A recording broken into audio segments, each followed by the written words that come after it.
Janwani audio बातमीपत्र विशेष विश्लेषण. नमस्कार.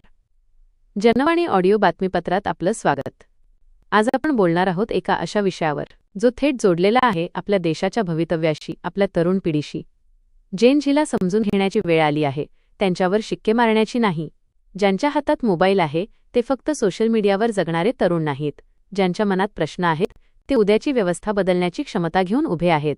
जेन झीच्या प्रश्नांकडे जर केवळ बंडखोरी म्हणून पाहिले तर आपण एका संपूर्ण पिढीला चुकीचे समजून घेऊ. पण त्यांच्या प्रश्नांमागची प्रामाणिकता, पारदर्शकतेची अपेक्षा आणि व्यवस्थेला अधिक सक्षम करण्याची धडपड समजून घेतली तर हीच पिढी भारताच्या भविष्याची मोठी ताकद ठरू शकते. प्रश्न असा नाही की जेन झी आपल्यासारखी का नाही. प्रश्न असा आहे की आपण जेन झीला समजून घेण्यासाठी तयार आहोत का. ही भाषा जेन झी अर्थात आजच्या नव्या पिढीविषयी समाजात अनेक प्रकारची मतमतांतरे व्यक्त होताना दिसतात. ही पिढी पूर्वीच्या पिढ्यांपेक्षा वेगळी आहे. तिच्या विचार करण्याची पद्धत वेगळी आहे, तिच्या संवादाची भाषा वेगळी आहे आणि जगाकडे पाहण्याचा तिचा दृष्टिकोनही वेगळा आहे. त्यामुळे या पिढीकडे अनेकदा संशयाने पाहिले जाते.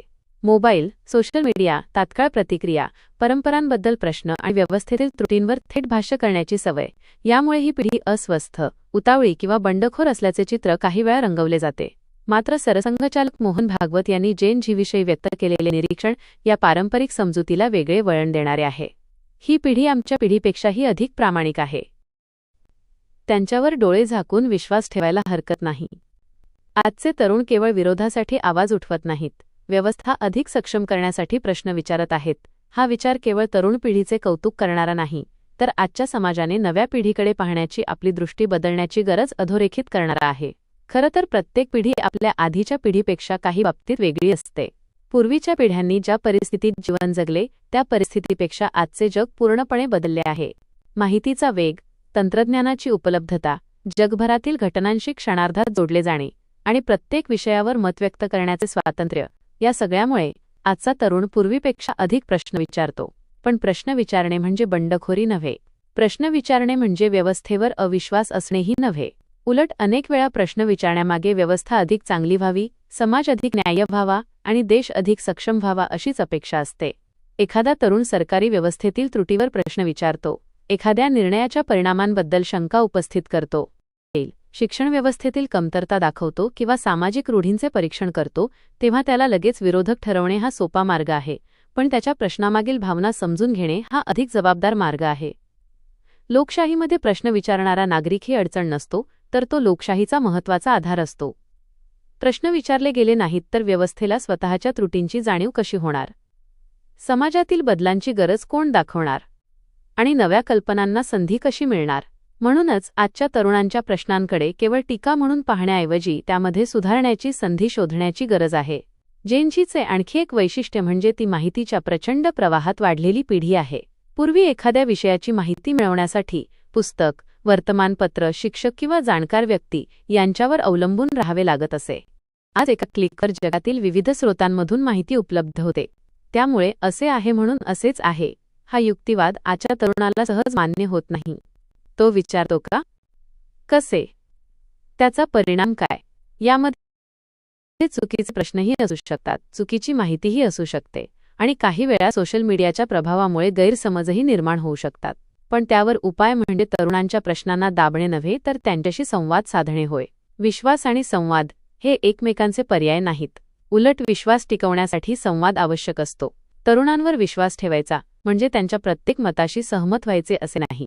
त्यांना प्रश्न विचारण्याचा अधिकार देणे आणि त्या प्रश्नांची उत्तरे तर्काने, अनुभवाने आणि तथ्यांच्या आधारे देणे हा खरा विश्वास आहे. आज पिढ्यांमधील अंतर कमी करण्याची सर्वाधिक गरज आहे. ज्येष्ठ पिढीकडे अनुभव आहे, परंपरेची जाण आहे, संघर्षातून मिळालेली शिकवण आहे. तरुण पिढीकडे ऊर्जा आहे, नवीन तंत्रज्ञानाची समज आहे, बदलत्या जगाची जाणीव आहे आणि नवीन प्रश्न विचारण्याचे धैर्य आहे. या दोन गोष्टी एकमेकांच्या विरोधात उभ्या करण्याऐवजी त्यांची सांगड घातली तर समाजाला मोठी ताकद मिळू शकते. ज्येष्ठांनी तरुणांना केवळ तुम्हाला काय कळते असे विचारण्याऐवजी तुम्हाला काय वाटते असे विचारण्याची तयारी ठेवली पाहिजे. त्याचवेळी तरुणांनीही प्रत्येक जुन्या गोष्टीकडे कालबाह्य म्हणून पाहण्याची चूक करू नये. प्रत्येक परंपरेमागे अंधश्रद्धा नसते आणि प्रत्येक नवीन कल्पना आपोआप योग्यही नसते. अनुभव आणि प्रश्न यांचा संघर्ष झाला तर पिढ्यांमध्ये दरी निर्माण होते, पण अनुभव आणि प्रश्न यांचा संवाद झाला तर परिवर्तन घडते. जेनझीला समजून घेण्यासाठी हीच भूमिका आवश्यक आहे. आजच्या तरुणांना फक्त देशाचे भविष्य म्हणून गौरवणे पुरेसे नाही, ते देशाच्या वर्तमानातही सहभागी आहेत. शिक्षण, उद्योग, तंत्रज्ञान, प्रशासन, संशोधन, सामाजिक कार्य, संस्कृती आणि सार्वजनिक जीवन अशा अनेक क्षेत्रांत आजची तरुणाई आपली भूमिका बजावत आहे. त्यामुळे त्यांना फक्त उपदेश देण्यापेक्षा जबाबदारी देण्याची आवश्यकता आहे. जबाबदारी दिली की चुका होतील, पण चुका करण्याची आणि त्यातून शिकण्याची संधी मिळाली तर नेतृत्व विकसित होते. कोणत्याही समाजात परिवर्तन घडवणाऱ्या पिढीला प्रश्न विचारण्याची मुभा असते. इतिहास पाहिला तर अनेक सामाजिक बदल सुरुवातीला प्रश्नांच्या रूपानेच समोर आले. हे असेच का, या एका प्रश्नातून अनेकदा बदलाची सुरुवात होते. त्यामुळे प्रश्न विचारणाऱ्या तरुणाला विरोधक समजणे म्हणजे संभाव्य परिवर्तनाची शक्ती नाकारणे होय. अर्थात प्रश्न विचारण्याबरोबर जबाबदारीही आली पाहिजे. सोशल मीडियावर कोणतीही माहिती मिळाली म्हणून ती लगेच पुढे पाठवणे, तथ्य न तपासता आरोप करणे किंवा केवळ लोकप्रियतेसाठी आक्रमक भाषा वापरणे हे प्रामाणिक प्रश्न विचारण्याचे लक्षण नाही. प्रश्नामागे तथ्य, विवेक आणि समाजहित असणे अत्यंत आवश्यक आहे. आजच्या तरुणांकडून हीच अपेक्षा ठेवली पाहिजे. त्यांना आवाज द्यायचा, पण त्या आवाजाला विवेकाची जोडही द्यायची. त्यांना स्वातंत्र्य द्यायचे, पण त्या स्वातंत्र्याबरोबर जबाबदारीची जाणीवही निर्माण करायची. आणि सर्वांत महत्त्वाचे म्हणजे त्यांच्यावर विश्वास ठेवायचा. कारण विश्वास ठेवला तरच विश्वासाची पात्रता सिद्ध करण्याची संधी मिळते. आजची जेनझी अनेक बाबतीत आपल्या आधीच्या पिढ्यांपेक्षा अधिक स्पष्ट वक्ती आहे.